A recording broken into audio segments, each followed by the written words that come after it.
बिस्मिल्लाहिर्रहमानिर्रहीम, अस्सलामुअलैकुम। Welcome to my channel. आज की वीडियो में हम ग्रेड 3 जनरल नॉलेज बुक का चैप्टर नंबर 3 पढ़ेंगे। Chapter number 3 conservation of natural resources. Conservation कहते हैं बचाव, तहफ़्फ़ुज़ या हिफाजत को, ऑफ नेचुरल रिसोर्सेज कुदरती वसाइल, कुदरती वसाइल का तहफ़्फ़ुज़, उनका बचाव या उनकी हिफाजत। आज के चैप्टर नंबर 3 में हम पढ़ेंगे कि हम नेचुरल रिसोर्सेज कुदरती वसाइल को किस तरीके से महफूज रख सकते हैं, उनका तहफ़्फ़ुज़ किस तरीके से कर सकते हैं। आपने अगर चैप्टर नंबर 2 रीड किया हो, हम chapter number 2 resources and there types में नेचुरल रिसोर्सेज के बारे में डिटेल से पढ़ चुके हैं कि नेचुरल रिसोर्सेज क्या होते हैं। आपको पेज नंबर 8 पे दिख रहा होगा। अगर आपने यूनिट नंबर 2 की वीडियोस नहीं देखी तो आपको नीचे डिस्क्रिप्शन में उनके लिंक्स मिल जाएंगे। नेचुरल रिसोर्सेज उन अशिया को कहते हैं जो अल्लाह ताला ने बनीनो इंसान के लिए पैदा की हैं। इनके मुहैया करने में इंसान का कोई किरदार नहीं है। इन कुदरती वसाइल में हमारे पास अल्लाह ताला की तरफ से मौजूद बेशुमार नेमतें मौजूद हैं, जैसा कि water, rivers, natural gas, natural oil, coal, minerals, land, air, forests, oceans, mountains, deserts वगैरह वगैरह। आज की यूनिट में हम पढ़ेंगे कंजर्वेशन ऑफ नेचुरल रिसोर्सेज के बारे में। अब हम इन नेचुरल रिसोर्सेज को क्यों बचा रहे हैं, उनका तहफ़्फ़ुज़ या उनकी हिफाजत क्यों कर रहे हैं, वो इस वजह से क्योंकि इन नेचुरल रिसोर्सेज में बाज़ हमारे पास रिन्यूएबल रिसोर्सेज हैं जबकि बाज़ नॉन रिन्यूएबल रिसोर्सेज हैं। यानी बाज़ रिसोर्सेज ऐसे हैं जो एक दफ़ा इस्तेमाल करने के बाद वापस अल्लाह ताला के हुक्म से पैदा हो जाते हैं, हमारे पास वापस आ जाते हैं, लेकिन बाज़ रिसोर्सेज ऐसे हैं जो कि इंसान के इस्तेमाल करने के साथ ही ख़त्म हो जाते हैं। इसलिए जो ऐसे रिसोर्सेज हैं जो कि नॉन रिन्यूएबल हैं, उनका बचाव, उनका तहफ़्फ़ुज़ ज़रूरी है।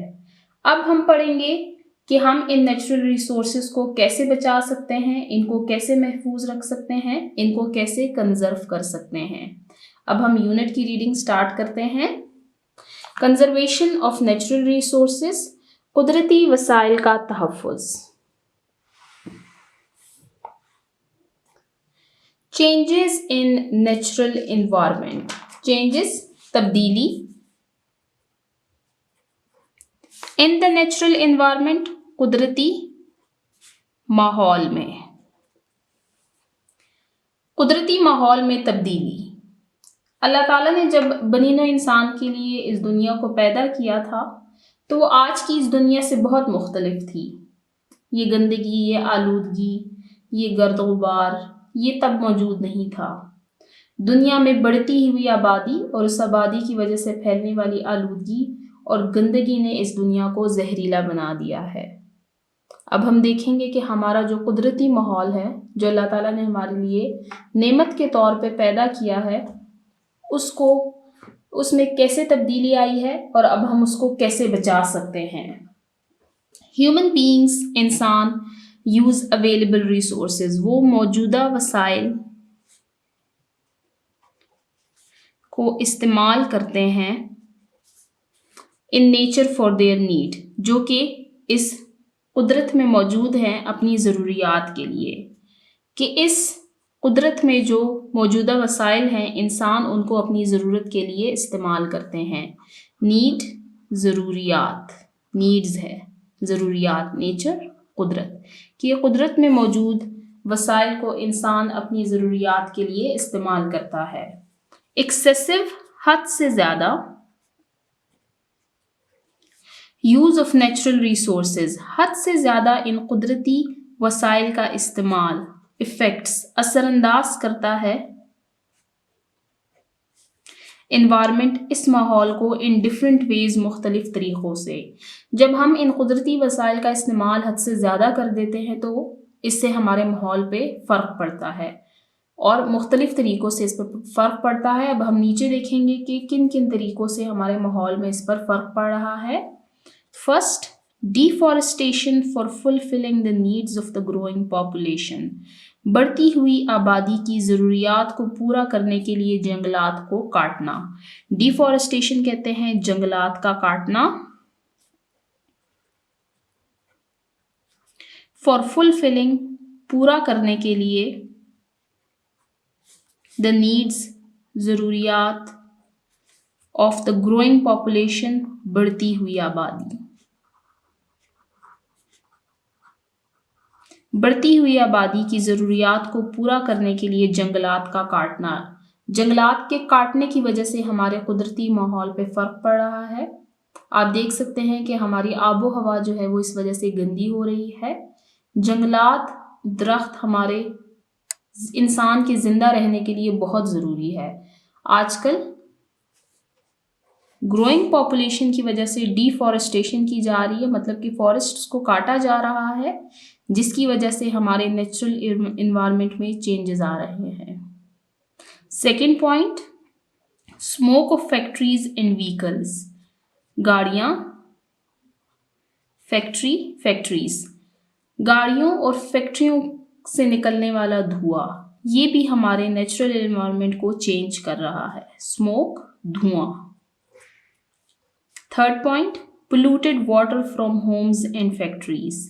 घरों से और फैक्ट्रियों से निकलने वाला गंदा पानी, ये भी हमारे नेचुरल एनवायरनमेंट को चेंज कर रहा है। Next, garbage of houses. घरों का गंद, गार्बेज कहते हैं फजला या गंद, कूड़ा cricket.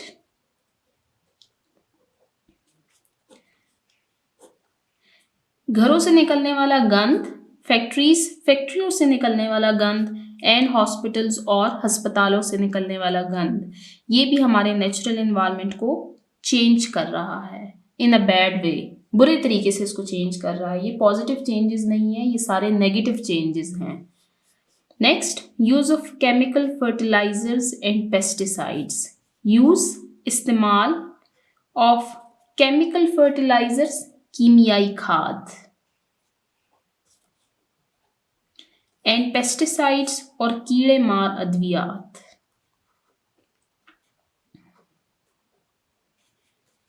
Use of chemical fertilizers, कीमियाई खाद का इस्तेमाल, एंड पेस्टिसाइड्स और कीड़े मार अद्वियात का इस्तेमाल, ये दोनों चीज़ें किसी न किसी तरीके से पौधों को फ़ायदा भी देती है, लेकिन इसके बहुत ज़्यादा साइड इफ़ेक्ट्स भी होते हैं।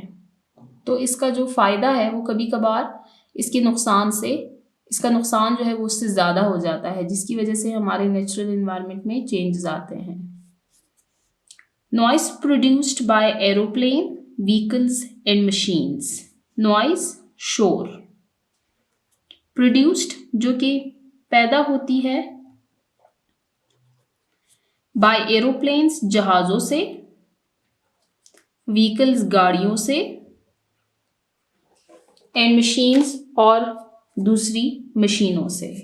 इनसे जो शोर पैदा होता है उससे भी हमारे नेचुरल एनवायरनमेंट में चेंजेस आते हैं। नॉइस पोल्यूशन भी हमारे पास एक पोल्यूशन की टाइप है, इससे भी हमारे नेचुरल एनवायरनमेंट में चेंजेस आ रही है। यहाँ पर हमने 6 पॉइंट्स पढ़े हैं, जिसमें फर्स्ट पॉइंट हमने पढ़ा है अबाउट डिफॉरेस्टेशन, कि जंगलात के काटने की वजह से हमारे कुदरती माहौल में फ़र्क आ रहा है। सेकंड, फैक्ट्रियों और गाड़ियों से निकलने वाला धुआं। थर्ड, घरों और फैक्ट्रियों से निकलने वाला गंदा पानी। फोर्थ, घरों से निकलने वाला गंद, फैक्ट्रियों से निकलने वाला गंद और अस्पतालों से निकलने वाला गंद। Fifth, use of chemical fertilisers and pesticides, कीमियाई खाद का इस्तेमाल और कीड़े मार अद्वियात का इस्तेमाल। इससे हमारे पास पौधों को फ़ायदा भी होता है, लेकिन उनका नुकसान ज़्यादा होता है, इसके साइड इफ़ेक्ट्स ज़्यादा होते हैं। इसके अलावा लास्ट पॉइंट था हमारे पास नॉइस पोल्यूशन के बारे में, कि एरोप्लेन्स, व्हीकल्स और मशीन्स से जो नॉइस आती है उससे भी हमारे नेचुरल इन्वायरमेंट में फ़र्क आ रहा है।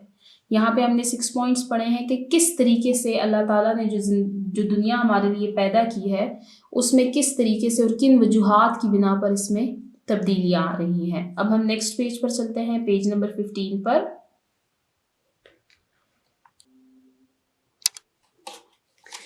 पेज नंबर 15 पर आप देख सकते हैं हमारे पास 2 पिक्चर्स दी हुई हैं। फर्स्ट पिक्चर के ऊपर मेंशन है क्लीन एनवायरनमेंट, साफ माहौल, जबकि सेकंड पिक्चर के ऊपर मेंशन है पोल्यूटेड एनवायरनमेंट, गंदा माहौल। अब हम इन दोनों पिक्चर्स का कंपैरिजन करेंगे। आप फर्स्ट पिक्चर में देख सकते हैं कि इसका जो एटमॉस्फेयर है वो बिल्कुल साफ है, जबकि सेकंड पिक्चर में आप देख सकते हैं कि यहाँ के जो क्लाउड्स हैं वो ब्लैक हो चुके हैं, ब्लैक क्लाउड्स। यहाँ पर आप देख सकते हैं ये क्लाउड्स वाइट हैं, वाइट क्लाउड्स। यहाँ पर आप देखें फैक्ट्रीज है जिसकी वजह से बहुत ज़्यादा धुआं है। आप देख सकते हैं यहाँ से धुआं निकल रहा है जिसकी वजह से एटमॉस्फेयर भी गंदा हो चुका है। उसके अलावा पानी, यहाँ पर आप देख सकते हैं पोल्यूटेड वाटर यहाँ से निकल रहा है जो कि इस पानी में जा रहा है और इस पानी को भी ये गंदा कर रहा है। जबकि आप यहाँ पर देख सकते हैं कि यहाँ पर इलेक्ट्रिसिटी जो प्रोड्यूस्ड की जा रही है वो विंड एनर्जी से प्रोड्यूस की जा रही है, जिससे गंद नहीं फैल रहा और पानी बिल्कुल साफ है। अब हम देखेंगे ट्रीज को। यहाँ पर आप देखें ट्रीज पर लीव्स नहीं है, जबकि यहाँ पर आप देखें ग्रीन ट्रीज हैं। यहाँ पर ट्रीज भी खराब हो चुके हैं। यहाँ पर ये पिक्चर थोड़ी ब्लर है लेकिन आई थिंक ये फिश है। यहाँ पर आप देख सकते हैं कि ये पोल्यूटेड वाटर जो है ये इन मेरीन क्रीचर्स के पास जा रहा है जो कि उनको भी जहरीला बना रहे हैं हमारे लिए। जबकि यहाँ पर आप देख सकते हैं कि ये पानी बिल्कुल साफ है जिसकी वजह से उनकी ज़िंदगी पर भी कोई फ़र्क नहीं पड़ रहा। यहाँ पे हमने कंपैरिजन देखा क्लीन एनवायरनमेंट और पोल्यूटेड एनवायरनमेंट का। अब हम नीचे चलते हैं। मेक अ चार्ट एक्टिविटी है हमारे पास। मेक अ चार्ट, एक चार्ट बनाएं। इलिस्ट्रेट और उसमें तस्वीर कशी करें। How can you conserve water, gas and electricity at home. Chart बनाएं और उस पर बताएं, आप इलिस्ट्रेट करें कि आप किस तरीके से बचा सकते हैं वाटर, पानी को, गैस को एंड इलेक्ट्रिसिटी और बिजली को एट होम, घर पर। आप बताएं कि आप घर पर बिजली, गैस और पानी को कैसे बचा सकते हैं। मैं आपको यहाँ पर टिप्स दे सकती हूँ कि आप इनको कैसे बना सकते हैं। उसके बाद आप इसे चार्ट बना सकते हैं। आप ब्रश करते वक्त अपने टैप को बंद रखा करें। नहाते वक्त बकेट का यूज़ किया करें, शॉवर का यूज़ मत किया करें। गाड़ियाँ धोने के लिए भी बकेट का इस्तेमाल किया करें, पाइप से मत धोया करें। गैस को हम बचा सकते हैं कि हम सर्दियों में गैस कम यूज़ किया करें। जिन टाइम में ज़्यादा सर्दी होती है उस टाइम में गैस यूज़ किया करें, इसके अलावा ना यूज़ किया करें। इसके अलावा हम गीज़र्स ऐसे लगा सकते हैं जो कि सोलर एनर्जी से चलते हों, ना कि गैस से चलने वाले हों। इलेक्ट्रिसिटी हम बचा सकते हैं कि हम अननेसेसरी लाइट्स को ऑफ कर दिया करें। इलेक्ट्रिक अप्लायंसेस कम यूज़ किया करें। आप इनसे एक चार्ट बनाएं और अपने क्लासरूम में इसको डिस्प्ले करें। अब हम नेक्स्ट टॉपिक की तरफ चलते हैं जो कि है हमारे पास पोल्यूशन, आलूदगी। इस यूनिट में हम बहुत सारे डिफरेंट टॉपिक्स पढ़ेंगे। अब यहाँ पर हमारे पास जो नेक्स्ट टॉपिक है वो है पोल्यूशन, आलूदगी। अब हम पढ़ेंगे कि आलूदगी, पोल्यूशन क्या है। स्मोक, धुआं। हार्मफुल गैसेस, खतरनाक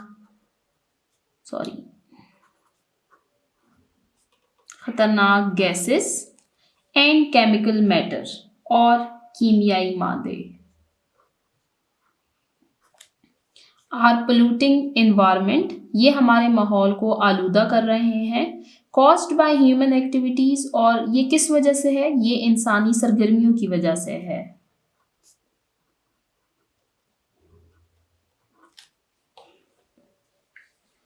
Smoke, harmful gases and chemical matter are polluting environment caused by human activities. इंसानी सरगर्मियों की वजह से धुआं, खतरनाक गैसों का इस्तेमाल और कीमियाई मादों का इस्तेमाल, इससे हमारा माहौल गंदा हो रहा है। आप ये तीनों चीज़ें यहाँ पर मेंशन की गई है, smoke, harmful gases and chemical matters, इन तीनों को आप देखें, ये तीनों हम खुद यूज़ करते हैं। स्मोक हम व्हीकल्स यूज़ करते हैं, फैक्ट्रीज़ में वो चीज़ें बनती हैं जिनको हम यूज़ करते हैं, तो उससे स्मोक बढ़ता है। हार्मफुल गैसेस, फैक्ट्रीज से हार्मफुल गैसेस एमिट होते हैं जिससे हमारा माहौल गंदा हो रहा है। केमिकल मैटर्स, ये भी हमारे पास फैक्ट्रीज से आते हैं। ये तीनों जो हार्मफुल मैटर्स हैं हमारे पास, ये तीनों हम इंसानी सरगर्मियों की वजह से है, ये हमारे इस्तेमाल की वजह से है। It has been making environment harmful to living organisms. ये जानदारों के लिए माहौल को खतरनाक बना रहे हैं। It has been making, ये बना रहे हैं environment, माहौल को, harmful, खतरनाक, to living organisms, जानदारों के लिए। अब living organisms में सिर्फ हमारे पास इंसान नहीं आते बल्कि जानवर और पौधे वगैरह भी आते हैं।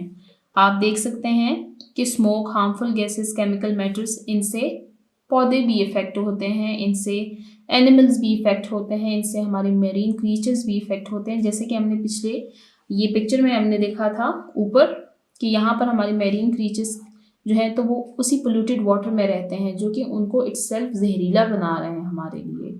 इसी तरह आप देख सकते हैं कि जो प्लांट्स हैं, ट्रीज़ हैं, वो भी ख़त्म हो रहे हैं, उन पे लीव्स नहीं है, इन्हीं केमिकल मैटर्स की वजह से, इन्हीं केमिकल गैसेस की वजह से।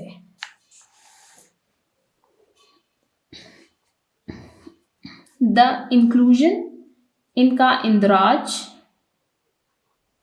ऑफ हार्मफुल कंटेंट्स, इन जहरीले और नुकसानदेह अज्जा का इन द एनवायरनमेंट, माहौल में, इस कॉल्ड पोल्यूशन, इसको आलूदगी कहते हैं। इन ख़तरनाक अज्जा का माहौल में शामिल होना आलूदगी कहलाता है। किन नुकसानदेह अज्जा का? स्मोक, हार्मफुल गैसेस और केमिकल मैटर्स का, इनका हमारे माहौल में शामिल हो जाना यह आलूदगी फैलाता है, इसको हम आलूदगी कहते हैं। Pollution is of different kinds, आलूदगी हमारे पास मुख्तलिफ इक़साम में मौजूद है। लैंड पोल्यूशन, ज़मीनी आलूदगी, जिसमें हमारी जो ज़मीन है वो गंदी हो रही है, वो आलूदा हो रही है। नेक्स्ट, वाटर पोल्यूशन, पानी की आलूदगी, जिससे हमारा पानी गंदा हो रहा है। एयर पोल्यूशन, हवाई या फिजाई आलूदगी। वाटर पोल्यूशन को आबी आलूदगी भी कहते हैं। नॉइस पोल्यूशन, शोर की आलूदगी। ये हमारे पास पोल्यूशन की डिफरेंट काइंड्स हैं। लैंड पोल्यूशन, जिसमें जो ज़मीन है वो पोल्यूटेड है। सेकंड, वाटर पोल्यूशन, जिसमें पानी पोल्यूटेड है। थर्ड, एयर पोल्यूशन, जिसमें हमारी फ़िज़ा, आबो हवा जो है वो पोल्यूटेड है। और लास्ट है नॉइस पोल्यूशन, शोर की आलूदगी, जिससे हमारे माहौल में फ़र्क पड़ रहा है। अब हम नेक्स्ट पेज पर चलते हैं, पेज नंबर 16 पर। यहाँ पर आप देख सकते हैं हमारे पास 4 पिक्चर्स हैं जो कि उन पेज नंबर 15 पर मेंशन जो हमारे पास पोल्यूशन की 4 काइंड्स थी उनको शो कर रहे हैं। आप देख सकते हैं ये है हमारे पास लैंड पोल्यूशन। आप देख सकते हैं कि ज़मीन मुकम्मल तौर पर आलूदा है, गंदी हो चुकी है। ये है पानी, और इसमें आप देख सकते हैं कि ये पानी बिल्कुल गंदा है, ये वाटर पोल्यूशन है। यहाँ पर आप देख सकते हैं फैक्ट्री से धुआं निकल रहा है, हार्मफुल गैसेस एमिट हो रहे हैं। ये है हमारे पास एयर पोल्यूशन। और लास्ट पिक्चर में आप देख सकते हैं यहाँ पर लाउड स्पीकर लगा हुआ है, एरोप्लेन है, यहाँ से बस जा रही है, जिसकी वजह से नॉइस पोल्यूशन बढ़ रहा है। ये हमारे पास पोल्यूशन की काइंड्स थी। जिनमें हमने देखा कि हमारे पास पोल्यूशन की 4 मेन काइंड्स हैं। फर्स्ट है land pollution, second water pollution, third air pollution और लास्ट हमारे पास है नॉइस पोल्यूशन। अब हम नेक्स्ट टॉपिक की तरफ चलते हैं, conserving natural environments. Conserving natural environments, conserving तहफ़्फ़ुज़, बचाव या हिफाजत। नेचुरल एनवायरनमेंट कुदरती माहौल, कुदरती माहौल का बचाव, उसका तहफ़्फ़ुज़ या उसकी हिफाजत। एयर हवा, वाटर पानी, फॉरेस्ट्स जंगलात एंड मिनरल्स और मादनियात और नेचुरल रिसोर्सेज, ये हमारे पास कुदरती वसाइल हैं। मिनरल्स, मादनियात। Nature has offered these in limited quantity. Nature कुदरत हैज़ ऑफर्ड पेश की हैं, पेश करना या मुहैया करना, दीज इन लिमिटेड क्वांटिटी, इनको कुदरत ने हमारे लिए महदूद तादाद में या महदूद मिक़दार में मुहैया किया है। इफ़ दीज रिसोर्सेज, अगर ये वसाइल आर यूज्ड, इस्तेमाल किए जाएं, मोर देन नीडेड, उससे ज़्यादा जितनी की उनकी ज़रूरत है, इट सीम्स, तो ऐसा दिखता है, दे विल बी एग्जॉस्टेड, कि ये ख़त्म हो जाएंगे। एग्जॉस्टेड, ख़त्म होना। मैंने आपको वीडियो के स्टार्ट में भी बताया था कि कुछ नेचुरल रिसोर्सेज हमारे पास ऐसे हैं जो कि नॉन रिन्यूएबल हैं, जिनके इस्तेमाल के साथ वो ख़त्म हो जाएंगे या वो आहिस्ता आहिस्ता ख़त्म हो चुके हैं। यहाँ पर भी वही बात की जा रही है कि कुदरत ने जो वसाइल हमें दिए हैं, उनको अगर हम उनकी ज़रूरत से ज़्यादा इस्तेमाल करें, जितनी हमें ज़रूरत है, अगर हम उसको ज़ाया करें या ज़रूरत से ज़्यादा इस्तेमाल करें, तो ये ख़त्म हो जाएंगी, एग्जॉस्ट हो जाएंगी।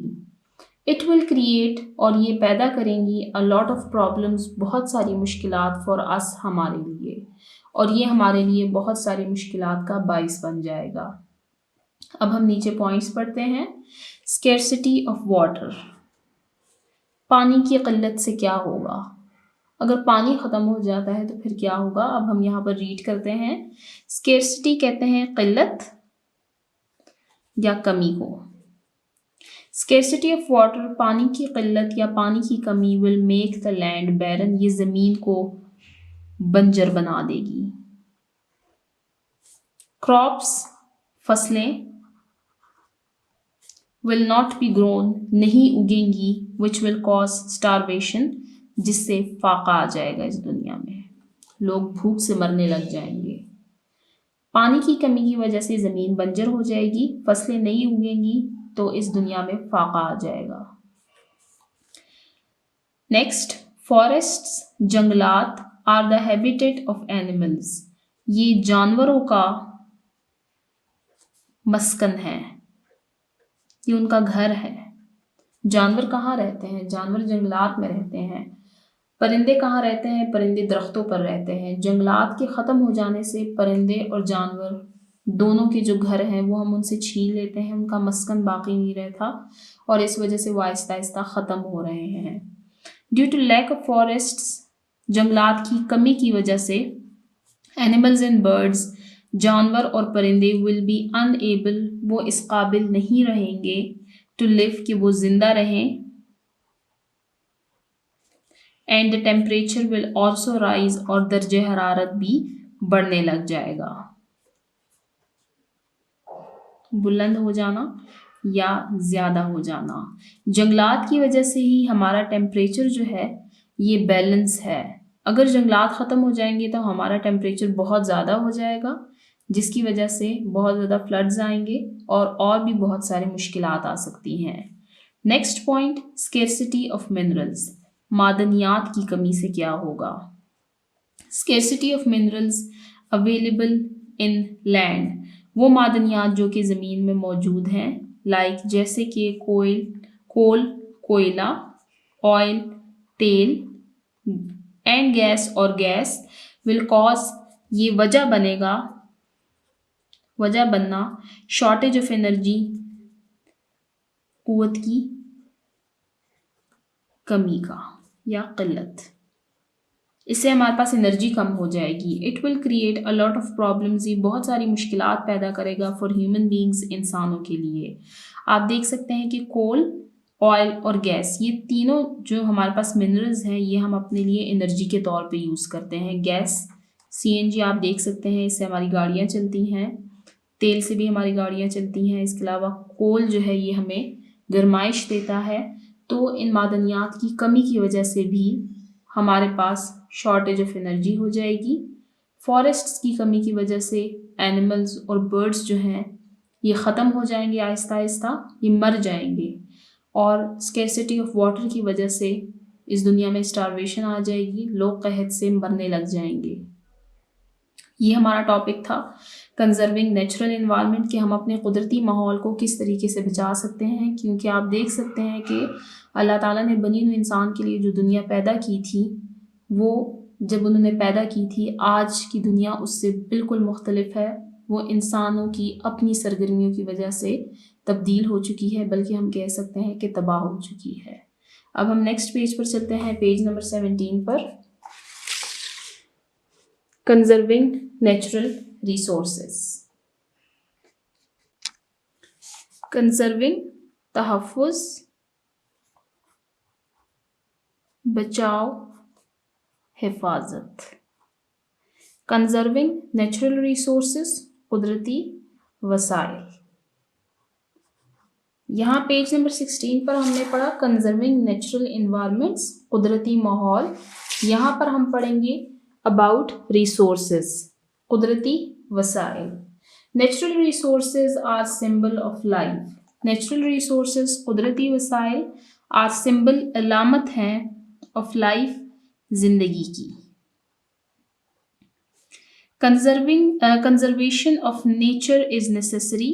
कंजर्वेशन, हिफाजत, ऑफ नेचर, कुदरत की, इज नेसेसरी, ज़रूरी है, फॉर सेविंग लाइफ, जिंदगी बचाने के लिए। जिंदगी बचाने के लिए कुदरत का तहफ़्फ़ुज़ ज़रूरी है। Conservation of natural resources can be made possible through the following measures. Conservation of natural resources, कुदरती वसाइल का तहफ़्फ़ुज़, कैन बी मेड पॉसिबल, इसको मुमकिन बना सकते हैं, थ्रू द फॉलोइंग मेजर्स, मंदरजा झेल इक़दामात के ज़रिए या तदाबीर के ज़रिए।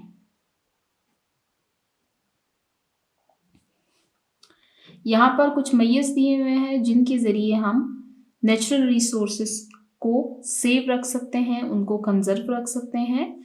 फर्स्ट पॉइंट है हमारे पास, natural resources shall be used carefully. कुदरती वसाइल का इस्तेमाल एहतियात के साथ करना चाहिए। अकॉर्डिंग टू द नीड, ज़रूरत के मुताबिक, कि जितनी ज़रूरत हो उनको उतना ही इस्तेमाल करना चाहिए। Second point, trees shall not be cut needlessly. ज़रूरत के बगैर ज़रूरत के दरख्तों को काटना नहीं चाहिए। Point number 3, tree plantation should be increased. दरख्तों को हमें ज़्यादा से ज़्यादा उगाना चाहिए। ट्री प्लांटेशन, दरख्त उगाना, इंक्रीज्ड, बढ़ना या बढ़ाना। Fourth point, water drained from factories and houses shall be cleaned for usages. Water, पानी, drained from factories and houses, वो पानी जो कि घरों और फैक्ट्रियों से निकलता है, शैल बी क्लीन्ड, साफ होना चाहिए, फॉर यूजेज, इस्तेमाल के लिए, कि वो पानी जो कि घरों और फैक्ट्रियों से इस्तेमाल होकर निकलता है उनको दोबारा साफ करके इस्तेमाल करना चाहिए। Fifth point, rain water shall be stored. बारिश के पानी को स्टोर कर लेना चाहिए, जमा कर लेना चाहिए, महफूज कर लेना चाहिए इस्तेमाल के लिए। सिक्स्थ पॉइंट, वाटर, पानी, इलेक्ट्रिसिटी, बिजली, एंड गैस, और gas, shall be used according to the needs. इनको ज़रूरत के मुताबिक इस्तेमाल करना चाहिए, पानी को, बिजली को और गैस को। सेवेंथ, अल्टरनेट सोर्सेज, मुतबादिल ज़राए। ऑफ एनर्जी, कुव्वत के, ताकत के, like solar and wind energy shell be used, के कुव्वत के पैदा करने के लिए हमें मुतबादिल ज़रा इस्तेमाल करने चाहिए, जैसे कि सोलर से हम बिजली बना सकते हैं और हवा से भी हम बिजली बना सकते हैं। Last point, garbage shall be used to produce energy, garbage, फजला, गंद, इनसे भी हमें एनर्जी प्रोड्यूस करनी चाहिए, एनर्जी पैदा करनी चाहिए। बहुत सारी एडवांस कंट्रीज़ में अब गार्बेज के ज़रिए भी इलेक्ट्रिसिटी पैदा की जा रही है, जैसे कि सोलर और विंड एनर्जी के ज़रिए इलेक्ट्रिसिटी पैदा की जाती है, प्रोड्यूस की जाती है। हमारे पास पेज नंबर 17 पर एक एक्टिविटी दी हुई है, हम उसको सॉल्व करते हैं। ऑब्जर्व योर सराउंडिंग, अपने इर्द गिर्द माहौल का मुशाहिदा करें। And tell that the following resources are used for which purpose, और बताएं कि जो नीचे दिए हुए रिसोर्सेज है वो किन मकासद के लिए इस्तेमाल किए जाते हैं। यहाँ पर हमारे पास 3 कॉलम्स बने हुए हैं। फर्स्ट है लैंड, सेकंड है वाटर और लास्ट है कर्ड ऑयल। अब हम देखते हैं कि ये किन किन मकासद के लिए इस्तेमाल किए जाते हैं। लैंड, ज़मीन, लैंड यूज़ की जाती है फॉरेस्ट्स के लिए, फैक्ट्रीज के लिए, एग्रीकल्चर के लिए, रेजिडेंसी के लिए भी यूज़ की जाती है, रहने के लिए भी। लैंड यूज़ की जाती है फॉरेस्ट्स, रेजिडेंसी, फैक्ट्रीज और एग्रीकल्चर के लिए। वाटर को यूज़ किया जाता है फॉर ड्रिंकिंग, पीने के लिए, फॉर वॉशिंग, फॉर इरिगेशन, आबपाशी के लिए। कर्ड ऑयल, खाम तेल, खाम तेल इस्तेमाल किया जाता है व्हीकल्स में। डीजल और फॉर मेकिंग प्लास्टिक। यहाँ पर हमारी एक्टिविटी सॉल्व होती है। अब हम नेक्स्ट पेज पर चलते हैं, page number 18। Protecting endangered animals, protecting तहफ़्फ़ुज़, बचाना, इंडेंजर्ड एनिमल्स, एनिमल्स है जानवर, इंडेंजर्ड है वो जानवर जो कि ख़तरे के करीब हैं। प्रोटेक्टिंग तहफ़्फ़ुज़, इंडेंजर्ड ख़तरे के नज़दीक, एनिमल्स जानवर। यहाँ पर हम कुछ एनिमल्स के बारे में पढ़ेंगे जो कि हमारे पास ऐसे स्पीशीज़ हैं, ऐसे एनिमल्स हैं जो कि आहिस्ता आहिस्ता ख़त्म हो रहे हैं। उनके ख़त्म होने की क्या वजह है? उनके ख़त्म होने की हमारे पास 2 वजूहात हैं। पहला ये कि उनका शिकार किया जा रहा है, दूसरा ये कि हमने उनके मस्कन ख़त्म कर दिए हैं, उनके रहने की जगह हमने ख़त्म कर दी है। जानवर रहते हैं जंगलात में, जंगलात के काटने की वजह से उनके रहने की जगह ख़त्म हो गई है, जिसकी वजह से वो आहिस्ता आहिस्ता ख़त्म होते जा रहे हैं। इसको रीड करते हैं। Forests are the habitat of animals, जंगलात जानवरों का मस्कन है, उनके रहने की जगह है, मस्कन। Due to destruction of habitat and illegal hunting, due to वजह से, ऑफ ड्यू टू डिस्ट्रक्शन तबाह करना, ऑफ हैबिटेट मस्कन का, एंड इलीगल हंटिंग इलीगल गैर कानूनी, गैर कानूनी शिकार की वजह से और उनके मस्कन के तबाह होने की वजह से the numbers of some animals are decreasing, कुछ जानवरों की जो मिकदार है वो आहिस्ता आहिस्ता कम हो रही है। डिक्रीजिंग, कम होना। 2 वजूहात बताई गई हैं। पहला है डिस्ट्रक्शन ऑफ हैबिटेट, उनके मस्कन, उनके घरों की तबाही की वजह से। सेकंड है इलीगल हंटिंग, गैर कानूनी शिकार। इसकी वजह से the numbers of some animal are decreasing, कुछ बाज़ जानवरों की जो तादाद है, जो मिकदार है, वो आहिस्ता आहिस्ता कम होती जा रही है। There is a danger for the existence of some species. There is a danger, ख़तरा है, फॉर द एग्जिस्टेंस, बका या ज़िंदगी, बका और ज़िंदगी को ख़तरा है, ऑफ सम स्पीशीज़, बाज़ नस्लों को, जानवरों की कुछ नस्लों को ख़तरा है कि उनकी जो बका है, ज़िंदगी है, वो ख़त्म हो जाएगी, वो ख़तरे में पड़ गई है। Such animals are called endangered animals, और इन जानवरों को इंडेंजर्ड एनिमल्स कहा जाता है। ऐसे जानवर जिनकी नस्ल के ख़त्म होने का ख़तरा है, या उनकी जो ज़िंदगी है, जो उनकी बका है, वो आहिस्ता आहिस्ता ख़तरे में पड़ गई है, आहिस्ता आहिस्ता ख़त्म हो रही है, इनको इंडेंजर्ड एनिमल्स कहा जाता है। इंडेंजर्ड एनिमल्स इंक्लूड, इनमें शामिल है इंडस डॉल्फिन। यहाँ पर पिक्चर्स दी हुई आप नीचे देख सकते हैं, ये इंडस डॉल्फिन है, ये अब हमारे पास इंडेंजर्ड एनिमल्स में आते हैं। स्नो लेपर्ड, ये है हमारे पास स्नो लेपर्ड। ब्लैक डियर, ये है। मारखोर, ये है। ब्राउन बियर, ये है। एंड मार्कोपोलो शीप, और मार्कोपोलो शीप, और मार्कोपोलो शीप हमारे पास ये हैं जिनके बड़े बड़े सींग हैं, आप देख सकते हैं, एट्सेट्रा। इंडेंजर्ड एनिमल्स में हमारे पास markhor, Indus dolphin, snow leopard, black deer, Marco Polo sheep और ब्राउन बियर आते हैं। गवर्नमेंट इज ट्राइंग, हुकूमत कोशिश कर रही है, टू कंजर्व दी स्पीशीज, की इनके नस्लों को बचाया जाए, इसीलिए इनके शिकार को इलीगल, गैर कानूनी करार दिया गया है, कि जो लोग इनका शिकार करते हैं ये गैर कानूनी काम करते हैं। यहाँ पर हमने पढ़ा अबाउट इंडेंजर्ड एनिमल्स, हमने कुछ पिक्चर्स देखी, ये हमारे पास इंडेंजर्ड एनिमल्स की कुछ स्पीशीज हैं। अब नीचे आते हैं। नो दैट, जानिए। एवरी ईयर, हर साल, 17 मई, 17 मई इस सेलिब्रेटेड, मनाया जाता है, as day of endangered animals, कि हर साल 17 मई को इंडेंजर्ड एनिमल्स का दिन मनाया जाता है। ये दिन क्यों मनाया जाता है? टू क्रिएट, ताकि पैदा की जाए, awareness, Agahi, among the people, लोगों के दरमियान, फॉर देयर प्रोटेक्शन, इनके तहफ़्फ़ुज़ के लिए। हर साल 17 मई को ये दिन मनाया जाता है इस वजह से कि लोगों के दरमियान इस बारे में आगाही पैदा की जाए कि इंडेंजर्ड एनिमल्स का अगर तहफ़्फ़ुज़ ना किया गया तो ये आहिस्ता आहिस्ता ख़त्म हो जाएंगे। नीचे हमारे पास एक एक्टिविटी दी हुई है।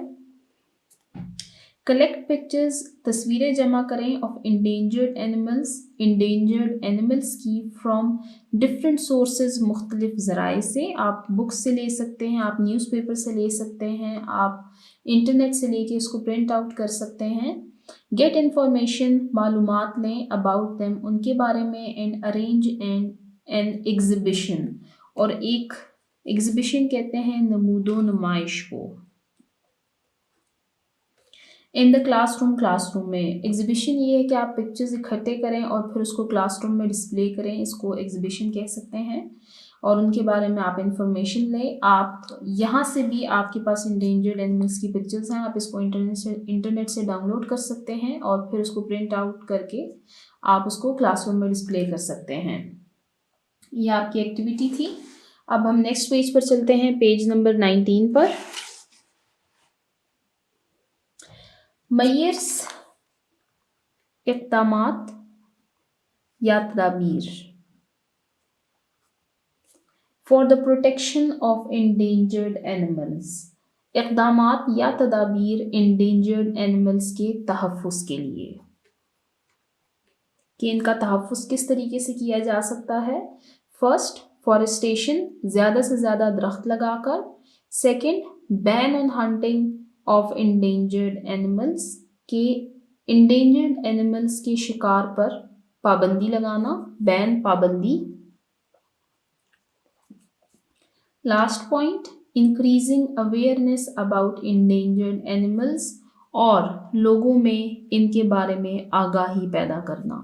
यहाँ पे 3 पॉइंट्स हमें बताए गए हैं, 3 मेजर्स बताए गए हैं जिनको हम फॉलो करके इंडेंजर्ड एनिमल्स को प्रोटेक्ट कर सकते हैं। फर्स्ट है फॉरेस्टेशन, कि हम उनके लिए ज़्यादा से ज़्यादा जंगलात उगाएं। सेकेंड, बैन ऑन हंटिंग, कि हम इनके शिकार पर पाबंदी लगा दें। और लास्ट था कि हम इनके बारे में अवेयरनेस पैदा करें लोगों के दरमियान कि इनको बचाना ज़रूरी है। नो दैट, जानिए।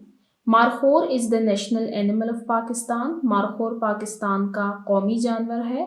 एंड पार्टेज, चौकोर is the national bird of Pakistan, और पार्टेज जिसको हम तीतर भी कहते हैं, ये पाकिस्तान का कौमी परिंदा है।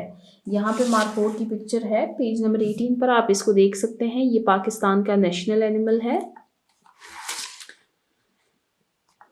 नेक्स्ट टॉपिक है हमारे पास एक्सटिंक्ट एनिमल्स। एक्सटिंक्ट कहते हैं खत्म। दोज एनिमल्स, वो जानवर, विच, जो कि वंस लिव्ड, कभी रहे थे, बट टुडे, लेकिन आज, नो एनिमल, कोई जानवर, ऑफ देयर स्पीशीज, उनके नस्ल का, इज फाउंड ऑन अर्थ, ज़मीन पर नहीं पाया जाता, आर कॉल्ड एक्सटिंक्ट एनिमल्स, इनको एक्सटिंक्ट एनिमल्स कहते हैं। वो जानवर जो कि कभी ना कभी इस दुनिया में रहे थे लेकिन आज उनकी नस्ल से इस दुनिया में कोई मौजूद नहीं है, ऐसे जानवरों को एक्सटिंक्ट एनिमल्स कहा जाता है। वन इम्पॉर्टेंट, एक अहम, एनिमल, जानवर, अमंग देम, इनमें, इज डायनासोर, वो डायनासोर है। इन एक्सटिंक्ट एनिमल्स में एक इम्पॉर्टेंट एनिमल हमारे पास डायनासोर है। अदर एक्सटिंक्ट एनिमल्स, दूसरे एक्सटिंक्ट एनिमल्स इंक्लूड, उनमें शामिल है dodo bird, Tasmanian tiger and wild bull, और जंगली बैल। आप यहाँ पर देख सकते हैं, ये डायनासोर की पिक्चर है, ये डोडो बर्ड है, ये तस्मानियन टाइगर है और ये वाइल्ड बुल है। ये चारों एनिमल्स जो हैं ये अब हमारे पास एक्सटिंक्ट एनिमल्स हैं। ये कभी ना कभी इस दुनिया में रहे थे लेकिन आज इनकी नस्ल के कोई निशान हमारे पास बाकी नहीं है, ये ख़त्म हो चुके हैं। नो दैट, जानिए। When the whole species, जब मुकम्मल नस्ल ऑफ एन एनिमल, किसी जानवर की, इज लॉस्ट, ख़त्म हो जाए, गुम हो जाए, इट बिकम्स एक्सटिंक्ट, तो वो एक्सटिंक्ट बन जाते हैं। Once it is become extinct, जब एक दफ़ा वो एक्सटिंक्ट हो जाते हैं, it is lost for ever, तो वो हमेशा के लिए ख़त्म हो जाते हैं। ये एक्सटिंक्ट एनिमल्स जो हैं ये एक दफ़ा ख़त्म हो गए हैं, अब ये वापस नहीं आ सकते। यहाँ पर हमारा एक्सटिंक्ट एनिमल्स का टॉपिक एंड होता है और इसके साथ ही हमारा unit number 3 conserving natural resources का चैप्टर भी एंड होता है। अब हम पढ़ेंगे इसके की पॉइंट्स। की पॉइंट्स में फुल यूनिट की समरी बताई जाती है, इसको रीड करते हैं।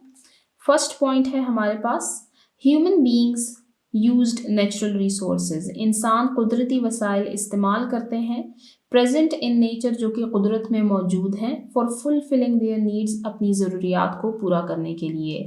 इस कुदरत में मौजूद वसाइल को इंसान अपनी ज़रूरियात के लिए इस्तेमाल करते हैं। रुथलेस यूज़, रुथलेस कहते हैं बेरहम, रुथलेस यूज़, इनका बेरहम इस्तेमाल, ऑफ रिसोर्सेज, इन वसाइल का इफ़ेक्ट, असरअंदाज करता है इन्वायरमेंट, माहौल को, नेगेटिवली, मनफी तरीके से। इफ़ेक्ट, असरअंदाज करना। फर्स्ट पॉइंट था हमारे पास कि इस कुदरत में मौजूद वसाइल को इंसान अपनी ज़रूरियात के लिए इस्तेमाल करते हैं, लेकिन इन कुदरती वसाइल का बेरहमी से इस्तेमाल करना हमारे माहौल पर मनफी असर डाल रहा है। Next point, the entry of harmful substances, the entry, दाखिला, ऑफ हार्मफुल सब्सटेंसेस, ख़तरनाक मादे या अज्जा, इनटू द एनवायरनमेंट, माहौल में, इस कॉल पोल्यूशन, इसको आलूदगी कहते हैं। ख़तरनाक अज्जा या मादों का हमारे माहौल में दाखिल होना आलूदगी कहलाता है। Next point, if natural resources are wiped out, अगर ये कुदरती वसाइल ख़त्म हो जाएं, वाइप्ड आउट खर्च करने को भी कहते हैं, ख़त्म होने को भी कहते हैं। We will face many problems, तो हमें कई सारे मुश्किलात का सामना करना पड़ेगा। नेक्स्ट पॉइंट, नेचुरल रिसोर्सेज, कुदरती वसाइल are a symbol of life, ये ज़िंदगी की अलामत हैं। Conservation of natural resources is essential to save lives, इन कुदरती वसाइल का बचाव ज़िंदगी बचाने के लिए ज़रूरी है। इसेंशियल, ज़रूरी। Next point, animals that are rapidly declining, animals वो जानवर दैट आर रैपिडली, जो कि तेजी से, डिक्लाइनिंग ख़त्म हो रहे हैं,